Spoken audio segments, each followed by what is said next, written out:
राष्ट्र सर्वप्रथम, राष्ट्र सर्वप्रथम, राष्ट्र सर्वप्रथम, राष्ट्र सर्वप्रथम। राष्ट्र सर्वप्रथम की बात ललित सुमन के साथ कार्यक्रम नेशनल टीवी चैनल कात्यायनी पर आप सभी राष्ट्रवासियों का स्वागत है। प्रधानमंत्री नरेंद्र मोदी के नेतृत्व में आज कैबिनेट बैठक हुई, जिसमें गन्ना किसानों के मुद्दे पर कैबिनेट ने महत्वपूर्ण फैसला लिया।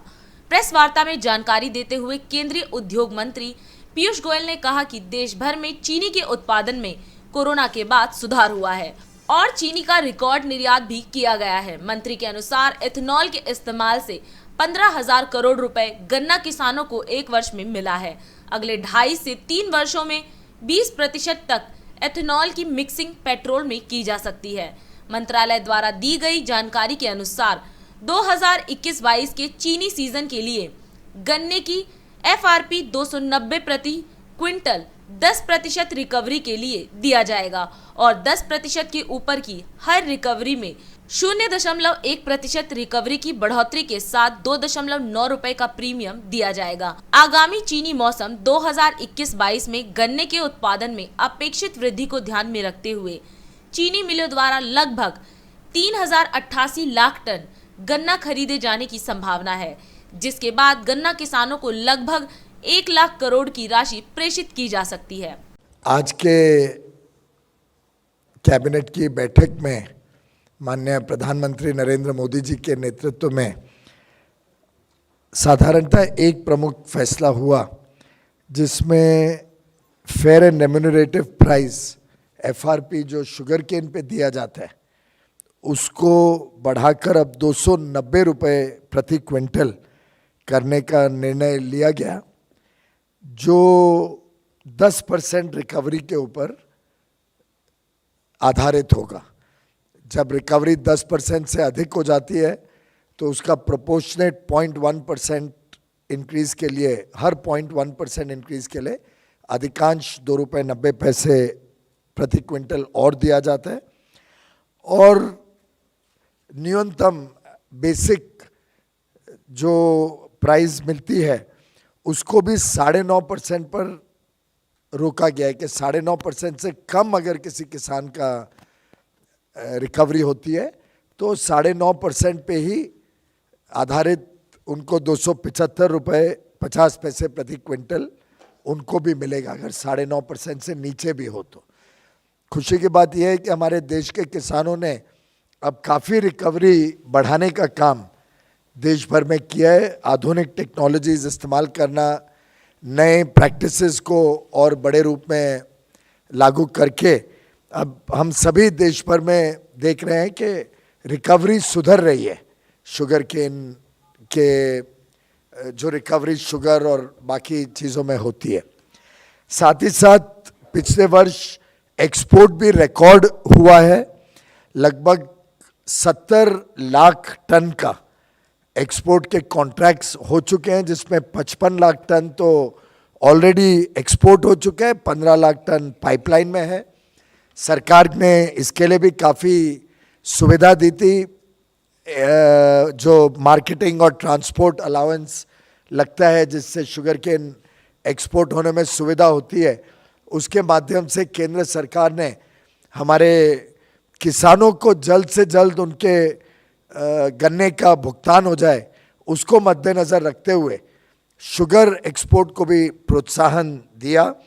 साथ ही साथ इथेनॉल का इस्तेमाल बहुत तेज़ी से बढ़ रहा है।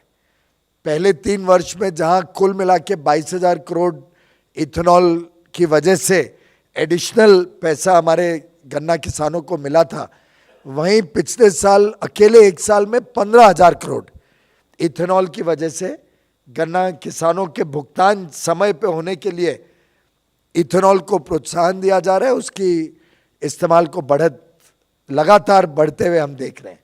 अभी लगभग 7.5-8% पेट्रोल में इथेनॉल की मिलावट होती है, ब्लेंडिंग होती है और अगले 2.5 से 3 वर्ष में अनुमान है कि ये बढ़ के लगभग 20% पेट्रोल में ब्लेंडिंग हो जाएगा इथेनॉल का। यानी आज जो 15,000 करोड़ रुपए इथेनॉल की वजह से किसानों को मिल रहा है, इस क्षेत्र में जिससे लगातार सुधार भी हो रहा है, रिकवरी अच्छी मिल रही है, वही बढ़ के 40,000 करोड़ रुपए प्रतिवर्ष इथेनॉल ब्लेंडिंग की वजह से इस सेक्टर को मिलेगा और उसके कारण हमारे गन्ना किसानों को समय पे पैसा भी भुगतान हो पाएगा और हमारे जो उपभोक्ता हैं उनके ऊपर भी जो बोझ है या जो शुगर की प्राइस है वो भी बहुत ज़्यादा बढ़ने की आवश्यकता नहीं पड़ेगी। तो एक प्रकार से केंद्र सरकार ने दोनों हितों को संभाला है, उपभोक्ता के हित को भी संभाला है कि उनको महंगा चीनी ना खरीदना पड़े और किसानों के हित को भी संभाला है कि उनको समय पे अपने गन्ने का भुगतान हो पाए। एक और बात इस विषय में नोट करने लायक है, देखने लायक है कि पिछले वर्ष आज से 2 साल पहले का आंकड़ा ले अगर 19-20 का, तो लगभग 76,000 करोड़ 76,000 करोड़ कुल गन्ना किसानों का भुगतान करना था, पेमेंट करना था। उसमें से 75,700 करोड़ ऑलरेडी पे हो चुका है। तो यानी सिर्फ 142 करोड़ 142 करोड़ भुगतान करना 19-20 वर्ष का। जो 20-21 वर्ष खत्म हुआ उसमें 91,000 करोड़ 91,000 करोड़ का भुगतान करना था गन्ना किसानों को। उसके सामने 86,000 करोड़ 86,000 करोड़ का भुगतान हो चुका है। इथेनॉल को प्रोत्साहन देना, एक्सपोर्ट को सपोर्ट करना, जब जरूरत पड़े तो बफर स्टॉक के माध्यम से अधिक पैसा शुगर इंडस्ट्री को मिले जिससे और वो पैसा सीधा किसानों के खाते में जाए। तो अलग अलग प्रकार से ये सुनिश्चित किया जा रहा है कि समय पे हमारे गन्ना किसानों को भुगतान मिले। अब वर्ष 1 अक्टूबर से फिर गन्ना किसानों का अपना उत्पादन बिकना शुरू हो जाएगा। हमें उम्मीद है कि इन सब प्रोग्रेसिव नीतियों के कारण गन्ना किसानों को इस साल भी अच्छी अपनी कीमत मिलेगी। ये उल्लेखनीय है कि CACP जो कैलकुलेट करती है सब कॉस्ट को और उसके ऊपर क्या रिटर्न होना चाहिए, उसके अनुमान के हिसाब से जो मार्जिन मिलता है किसानों को अलग अलग प्रोडक्ट्स पे, हमने एक तय किया था स्वामीनाथन कमीशन के रिकमेंडेशन पे कि 50% कम से कम कॉस्ट के ऊपर किसान को पे किया जाए। ये उल्लेखनीय है कि आज के इस 290 रुपए के फैसले से जो किसानों को उनके खर्चे के ऊपर पैसा मिलेगा, the amount they will receive on top of their cost of generating cost of producing sugarcane, वो 87% हो जाएगा। 87% रिटर्न होगा on the cost of production. ये अपने आप में दर्शाता है कि बाकी सब फसलों से एक प्रकार से ज़्यादा FRP के माध्यम से हम सुनिश्चित करते हैं कि हमारे गन्ना किसानों को अच्छा दाम मिले। 87% ओवर दी A2+FL कॉस्ट, ये मार्जिन सुनिश्चित किया गया है। एक और विषय जो दर्शाता है कि कैसे हम गन्ना किसानों को लाभ दे रहे हैं, वो है जो कुल कीमत गन्ना की है चीनी की कीमत के निस्बत। When you take the comparison of the total sugar price and the value of sugar cane in that, तो वो भी लगातार बढ़ते जा रही है। और भारत शायद एकमात्र देश होगा जहां पे लगभग 89% और अब आज के इस फैसले के बाद वो 91% शुगर प्राइस का गन्ना के किसानों को मिलेगा for the sugarcane price. ये विश्व के स्तर पे अगर देखें तो लगभग 70 से 75% शुगर प्राइस का गन्ना किसानों को मिलता है। भारत में गन्ना किसानों के को और ज़्यादा प्राइस मिले उसकी चिंता लगातार प्रधानमंत्री नरेंद्र मोदी जी ने की है, जिसके कारण लगभग 90% जो शुगर की रिकवरी होती है वो दाम गन्ना किसानों को मिलेगा। और इस चीज़ को मेकअप करने के लिए इथेनॉल, एक्सपोर्ट, इन सब माध्यमों से हमने एक प्रकार से शुगर इंडस्ट्री को भी संभाला है, गन्ना किसानों को भी समृद्ध बनाया है और साथ ही साथ कंज्यूमर उपभोक्ता के ऊपर ज़्यादा बोझ नहीं पड़ने दिया। The balance, the delicate balance between interests of our farmers, of our consumers, and to ensure the organized industrial activity, ये सबको सुनिश्चित करते हुए आज का निर्णय लिया। सैन्य कूटनीति के हिस्से के रूप में और कजाकिस्तान के साथ बढ़ते राजनीतिक संबंधों को मजबूत करने के लिए भारत कजाकिस्तान संयुक्त प्रशिक्षण अभ्यास का 5वां संस्करण काजिंद 21 30 अगस्त से 11 सितंबर 2021 तक प्रशिक्षण नोड आयशा बीबी कजाकिस्तान में आयोजित किया जाएगा। अभ्यास दोनों सेनाओं के बीच एक संयुक्त प्रशिक्षण है जो भारत और कजाकिस्तान के बीच द्विपक्षीय संबंधों को बढ़ावा देगा। बिहार रेजिमेंट की एक बटालियन द्वारा प्रतिनिधित्व किए जाने वाली भारतीय सेना की टुकड़ी में एक कंटीजेंट कमांडर के नेतृत्व में 90 जवान होंगे। वहीं कजाकिस्तान सेना का प्रतिनिधित्व एक कंपनी समूह द्वारा किया जाएगा। यह अभ्यास भारत और कजाकिस्तान के सशस्त्र बलों को संयुक्त राष्ट्र के जनादेश के तहत पहाड़ी ग्रामीण परिदृश्य में घुसपैठ नियंत्रण व काउंटर टेररिज्म ऑपरेशन के लिए प्रशिक्षित करने का अवसर प्रदान करेगा। संयुक्त अभ्यास के दायरे में उप इकाई स्तर पर आतंकवाद विरोधी माहौल में व्यावसायिक आदान प्रदान, योजना और संचालन का निष्पादन और हथियारों का कौशल मुकाबला, शूटिंग और काउंटर विद्रोह, आतंक विरोधी अभियानों में अनुभव साझा करना शामिल है। अभ्यास 48 घंटे के लंबे सत्यापन अभ्यास के बाद समाप्त होगा, जिसमें अर्ध ग्रामीण ठिकाने में आतंकवादियों को बेअसर करने का परिदृश्य शामिल होगा। अभ्यास आपसी विश्वास, अंतर संचालन को मजबूत करेगा और भारत और कजाकिस्तान के सशस्त्र बलों के बीच नए प्रयासों को बढ़ावा देगा। केंद्र शासित प्रदेश लद्दाख के उपराज्यपाल राधाकृष्ण माथुर और केंद्रीय पर्यटन, संस्कृति और पूर्वोत्तर क्षेत्र के विकास मंत्री जी किशन रेड्डी लेह में आयोजित होने जा रहे एक मेगा पर्यटन कार्यक्रम लद्दाख नई शुरुआत नए लक्ष्य को संबोधित करेंगे। जी किशन रेड्डी इस कार्यक्रम में वर्चुअल माध्यम से शिरकत करेंगे। कार्यक्रम के दौरान लद्दाख के लिए एक पर्यटन दृष्टि दस्तावेज का अनावरण किया जाएगा जो लद्दाख क्षेत्र के समग्र विकास पर केंद्रित है। दस्तावेज स्थायी पारिस्थितिक प्रथाओं की पृष्ठभूमि में पर्यटन को बढ़ावा देने, स्थानीय सामग्री और मानव संसाधनों के निर्माण पर केंद्रित होगा। इस कार्यक्रम में लद्दाख के संसद सदस्य जिमयांग सेरिंग नामग्याल, पर्यटन और संस्कृति सचिव केंद्र शासित प्रदेश लद्दाख के महबूब अली खान, पर्यटन मंत्रालय के सचिव भारत सरकार अरविंद सिंह और अन्य गणमान्य व्यक्ति भी शामिल होंगे। मंत्रालय के अनुसार आयोजन का उद्देश्य साहसिक, सांस्कृतिक और जिम्मेदार पर्यटन के पहलुओं पर ध्यान देने के साथ लद्दाख को पर्यटन स्थल के रूप में बढ़ावा देना है। इस आयोजन का उद्देश्य उद्योग के हितधारकों को स्वदेशी उत्पाद ज्ञान प्रदान करना और देश के बाकी हिस्सों के टूर ऑपरेटरों, खरीदारों के साथ बातचीत के लिए स्थानीय हितधारकों को एक मंच प्रदान करना है। घरेलू पर्यटन भारत के पर्यटन क्षेत्र के समग्र विकास में महत्वपूर्ण भूमिका निभाता है।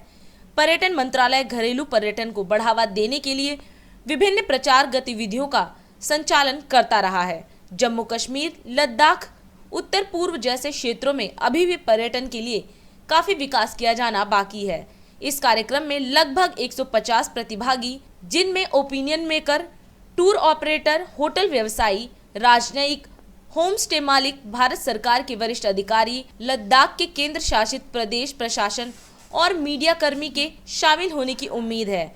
3 दिवसीय कार्यक्रम में लद्दाख की पर्यटन सुविधाओं और पर्यटन उत्पादों को प्रदर्शित करने के लिए प्रदर्शनी, पैनल चर्चा, B2B बैठकें, तकनीकी पर्यटन, सांस्कृतिक संध्या जैसी गतिविधियां शामिल होंगी। 3 दिवसीय आयोजन के दौरान 25 अगस्त को B2B मीटिंग की व्यवस्था की गई है। 26 अगस्त को पर्यटन से संबंधित विभिन्न विषयों को कवर करते हुए विभिन्न पैनल चर्चाओं का आयोजन किया गया है। वहीं 27 अगस्त को प्रतिनिधि 2 अलग अलग समूहों में चिलिंग और लिकीर का तकनीकी दौरा करेंगे।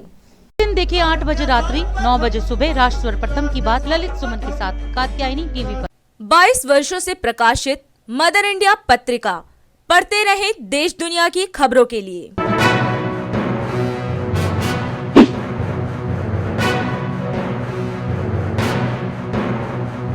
26वें वर्ष में आपके लोकप्रिय समाचार पत्र इंडिया दर्पण का प्रवेश। आप देखते रहें अपने क्षेत्र की खबरें।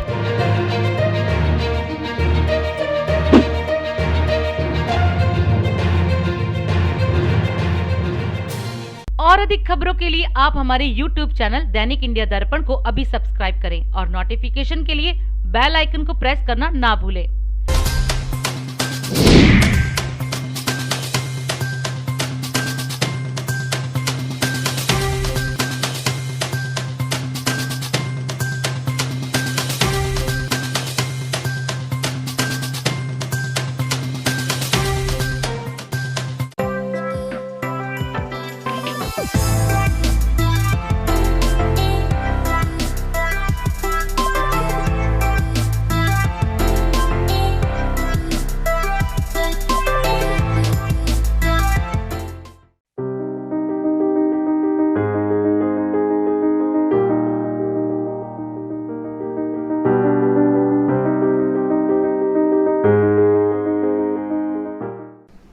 जीएसटी इंटेलिजेंस महानिदेशालय गुरुग्राम जोनल यूनिट हरियाणा ने कुछ समय पहले एक मामले का भांडाफोड़ किया था, जिसमें मैसर्स रेडमैन्सी वर्ल्ड के मालिक संजय गोयल और दीपक शर्मा 8 फर्जी कंपनियों के वास्तविक नियंत्रक द्वारा 176 करोड़ रुपए के कुल नकली आईटीसी को धोखाधड़ी से पारित किया गया था। तदनुसार मामले में इस कार्यालय द्वारा संजय गोयल, प्रस्तावक मैसर्स रेडमैन्सी वर्ल्ड और दीपक शर्मा को पहले ही गिरफ्तार किया जा चुका है, जिसके बाद 2 और प्रमुख व्यक्तियों मनीष मोदी और गौरव अग्रवाल की भूमिका भी सामने आई है। आगे की जांच में सामने आए विवरण के आधार पर इस कार्यालय ने पीतमपुरा नई दिल्ली निवासी चार्टर्ड अकाउंटेंट मनीष मोदी को माल या सेवाओं की वास्तविक आपूर्ति के बिना फर्जी इनपुट टैक्स क्रेडिट को फर्जी तरीके से पास करने के लिए नकली फर्म के रैकेट चलाने के आरोप में गिरफ्तार किया है। जाँच में यह पाया गया है कि मनीष मोदी फर्जी फॉर्मो निवारण एंटरप्राइजेस और मैसर्स पंचवटी एंटरप्राइजेस का प्रबंधन नियंत्रण कर रहा था, जिसके माध्यम से उसने धोखाधड़ी से 36 करोड़ रुपए की नकली आईटीसी को पारित किया। इसके अलावा उसके पास आपत्तिजनक साक्ष्य भी पाए गए हैं, जिससे यह संकेत मिलता है कि ऐसी कई और फर्मों को इसी तरह के उद्देश्य के लिए उनके द्वारा नियंत्रित प्रबंधित किया जा सकता है। इसके लिए आगे की जाँच चल रही है। मैसर्स अग्रवाल एंड कंपनी के पार्टनर गौरव अग्रवाल का नाम भी आईटीसी धोखाधड़ी के तत्काल रैकेट में शामिल एक अन्य प्रमुख व्यक्ति के रूप में उभरा है। उसने धोखे से 15 करोड़ रुपए के नकली इनपुट टैक्स क्रेडिट पर पारित किया है, जिसके बाद कार्यालय द्वारा उस पर कार्रवाई की गई। तदनुसार मनीष मोदी और गौरव अग्रवाल को 23 अगस्त 2021 को गिरफ्तार किया गया और ड्यूटी MM दिल्ली के समक्ष पेश किया गया, जिन्होंने 14 दिन की न्यायिक हिरासत का आदेश दिया है। मामले में आगे की जांच जारी है। मुख्यमंत्री योगी आदित्यनाथ ने कुंभ 2019 पर केंद्रित प्रयागराज कुंभ पुस्तिका का विमोचन किया। यह पुस्तक ICSSR द्वारा तैयार की गई है। यह पुस्तक यूपी के पूर्व डीजी प्रकाश सिंह व टीम के शोध का परिणाम है। मुख्यमंत्री ने इस अवसर पर प्रसन्नता व्यक्त करते हुए कुंभ जैसी प्राचीन परंपरा पर शोध के लिए ICSSR का साधुवाद किया और कुंभ के आयोजन को अपना सौभाग्य बताया। प्रयागराज कुंभ पर ICSSR के द्वारा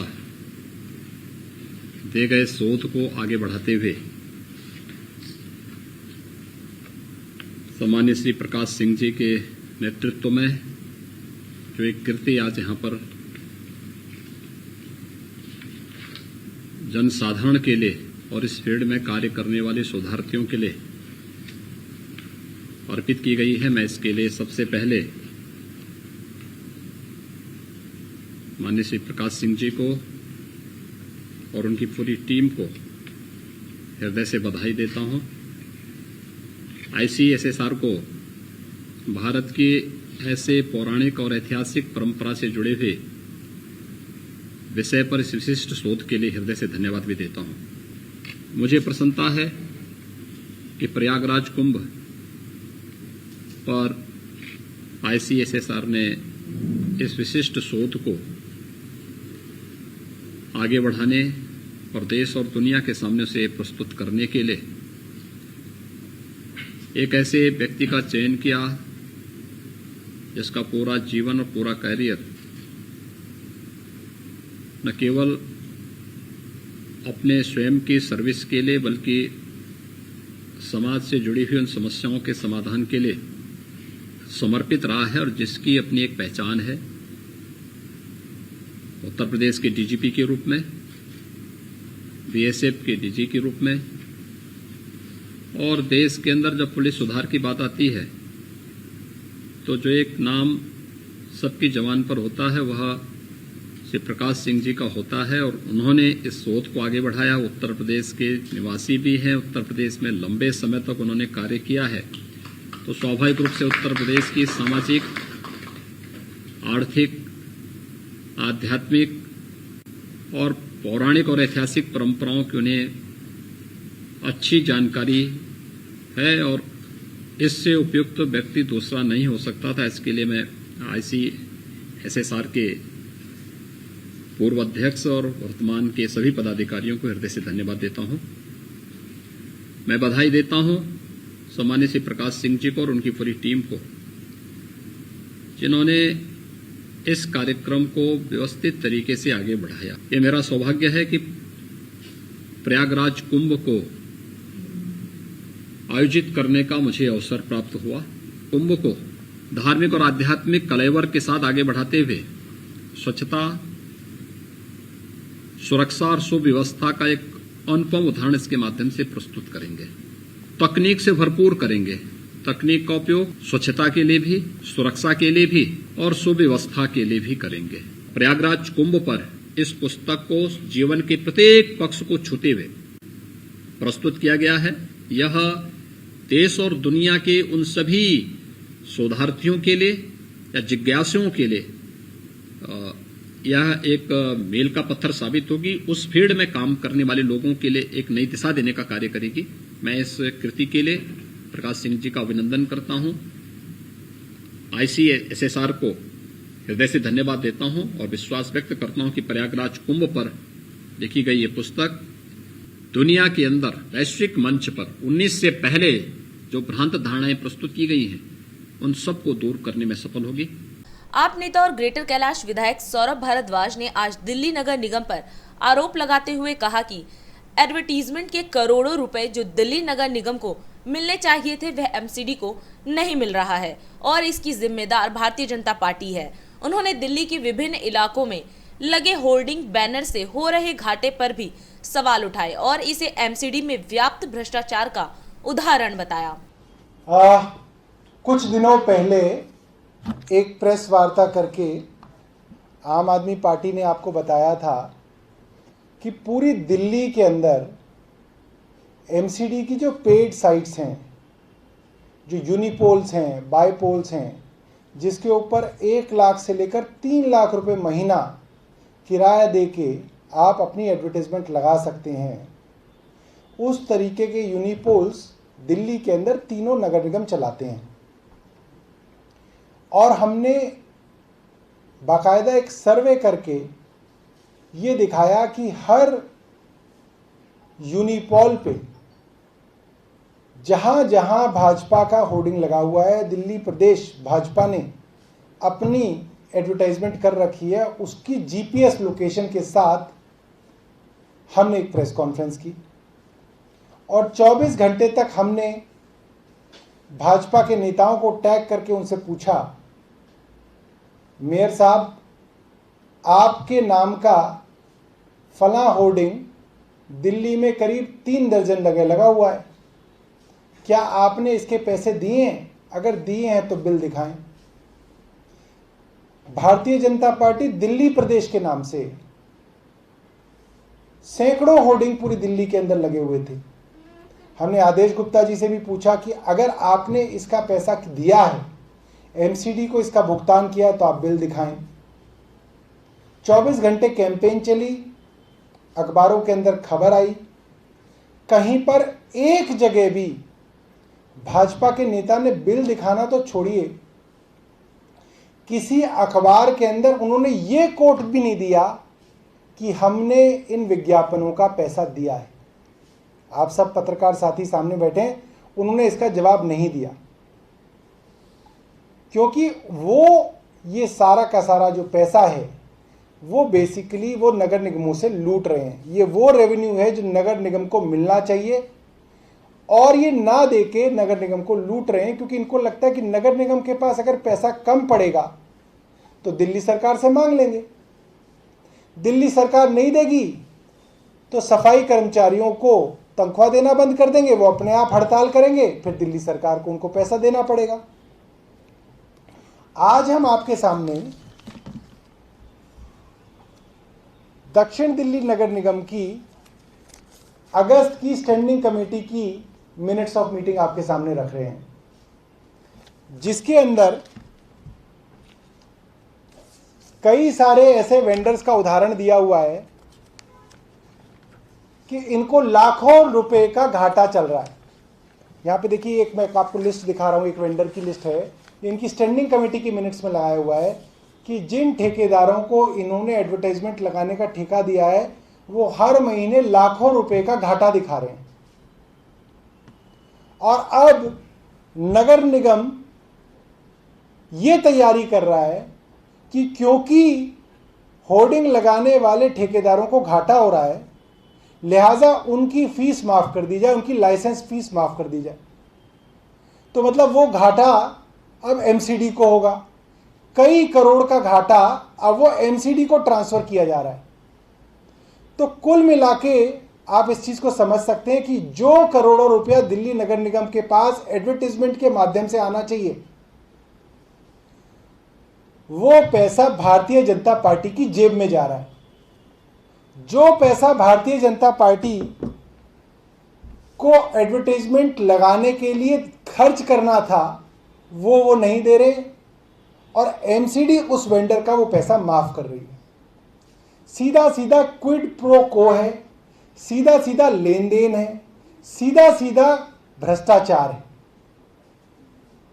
ये स्टैंडिंग कमेटी के इनके जो नोट्स हैं वो हम आपके सामने रख रहे हैं, जिसके अंदर दोबारा से सिफारिश की गई है और हाईकोर्ट का नाम लिया जा रहा है बार बार कि हाईकोर्ट ने कहा है, हाईकोर्ट ने कहा है। और हाईकोर्ट ने क्या कहा है?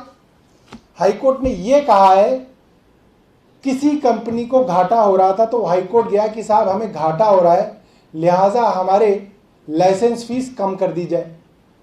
हाईकोर्ट ने कहा है कि आप इनको सुनिए और इस पर फैसला कीजिए। हाईकोर्ट ने कहीं नहीं कहा कि आप इनकी फीस माफ कर दें या लाइसेंस फीस माफ कर दें। ये सिर्फ कोर्ट के नाम को घसीटने की एक प्रक्रिया है। जो पैसा एनसीडी के पास आना था वो पैसा भारतीय जनता पार्टी की जेब में जा रहा है। स्वास्थ्य मंत्री मनसुख मंडाविया का निर्देश, शिक्षक दिवस से पहले सभी टीचर्स लगवाएं वैक्सीन। सुप्रीम कोर्ट ने दिया निर्देश, दिल्ली पुलिस कमिश्नर राकेश अस्थाना की नियुक्ति के मामले का 2 हफ्ते में निपटारा करे हाई कोर्ट। नहीं बदला तालिबान, महज बदल गए साथी। विपिन रावत ने कहा, भारत हर स्थिति से निपटने के लिए है तैयार। दिल्ली हाई कोर्ट की सलाह, मुफ्त राशन के लिए अनिवार्य किया जाए कोरोना टीका। पेगासस मामले की जांच के लिए जांच कमेटी गठित करने पर बंगाल सरकार को नोटिस। ममता सरकार ने कहा, सुप्रीम कोर्ट में सुनवाई तक नहीं बढ़ेगी जांच। तालिबान की अमेरिका को अंतिम चेतावनी, कहा 31 अगस्त तक अफगानिस्तान छोड़े सैनिक। दुर्गा पूजा को अंतर्राष्ट्रीय उत्सव के रूप में मिले मान्यता, बंगाल सरकार ने यूनेस्को से अपील की। लखनऊ में बनेगी नेक्स्ट जनरेशन ब्रह्मोस मिसाइल, 15,000 को मिलेगा रोजगार। सीएम योगी से सीईओ ने की मुलाकात। उन्नाव का मियागंज अब होगा मायागंज, डीएम ने योगी सरकार को भेजा प्रस्ताव। 25 की उम्र में उत्तराखंड के ब्रांड एम्बेसडर बने इंडियन आइडल 12 के पवनदीप राजन। सिंगर ने सीएम धामी से की मुलाकात। आज है कजरी तीज का त्योहार। हिंदू मान्यता के अनुसार भाद्रपद में कृष्ण पक्ष की तृतीया को मनाया जाता है यह पर्व। राष्ट्र सर्वप्रथम की बात ललित सुमन के साथ कार्यक्रम में हम आज आपसे यही विदा लेते हैं। राष्ट्र सर्वप्रथम, वंदे मातरम, जाग उठा है भारत। राष्ट्र सर्वप्रथम